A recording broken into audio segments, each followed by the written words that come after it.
Albert Einstein once said, everybody's a genius. But if you judge a fish by its ability to climb a tree, it will live its whole life believing that it is stupid. Ladies and gentlemen of the jury, today on trial we have modern day schooling. Glad you could come. Not only does he make fish climb trees, but also makes them climb down and do a 10-mile run. Tell me, school, are you proud of the things you've done?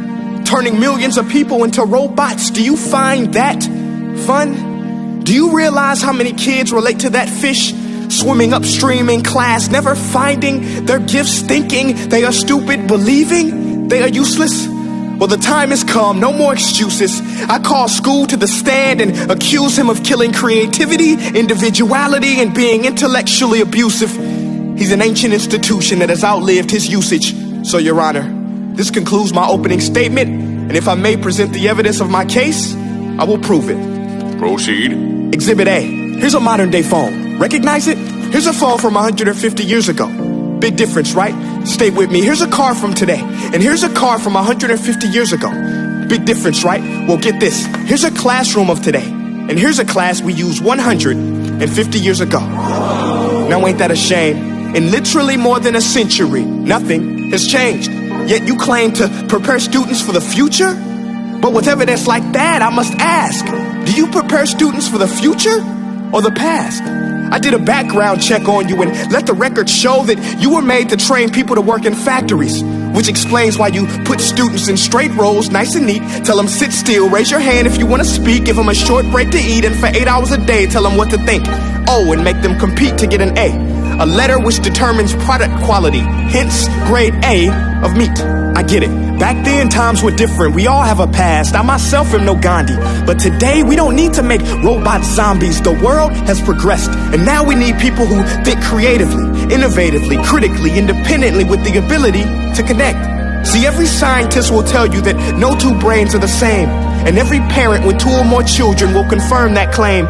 So please explain why you treat students like cookie cutter frames or snapback hats, giving them this one-size-fits-all crap. Watch your language. Sorry, Your Honor, but if a doctor prescribed the exact same medicine to all of his patients, the results will be tragic. So many people will get sick, yet when it comes to school, this is exactly what happens. This educational malpractice, where one teacher stands in front of 20 kids, each one having different strengths, different needs, different gifts, different dreams, and you teach the same thing the same way?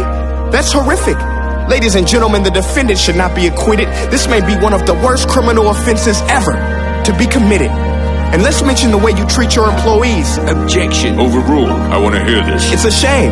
I mean, teachers have the most important job on the planet, yet they're underpaid? No wonder so many students are short-changed. Let's be honest. Teachers should earn just as much as doctors, because a doctor can do heart surgery and save the life of a kid. But a great teacher can reach the heart of that kid and allow him to truly live. See, teachers are heroes that often get blamed, but they're not the problem. They work in a system without many options or rights. Curriculums are created by policymakers, most of which have never taught a day in their life. Just obsessed with standardized tests. They think bubbling in a multiple choice question will determine success. That's outlandish. In fact, these tests are too crude to be used and should be abandoned, but don't take my word for it.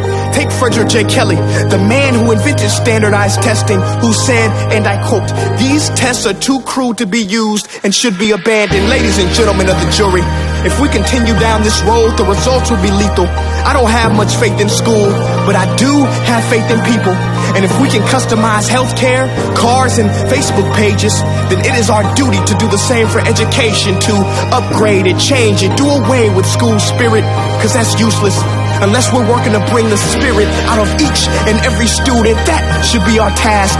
No more Common Core. Instead, let's reach the core of every heart in every class. Sure, math is important, but no more than art or dance. Let's give every gift an equal chance. I know this sounds like a dream, but countries like Finland are doing impressive things.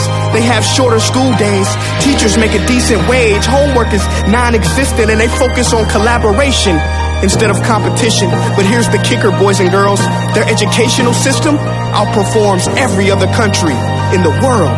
Other places like Singapore are succeeding rapidly. Schools like Montessori, programs like Khan Academy, there is no single solution. But let's get moving, because while students may be 20% of our population, they are 100% of our future.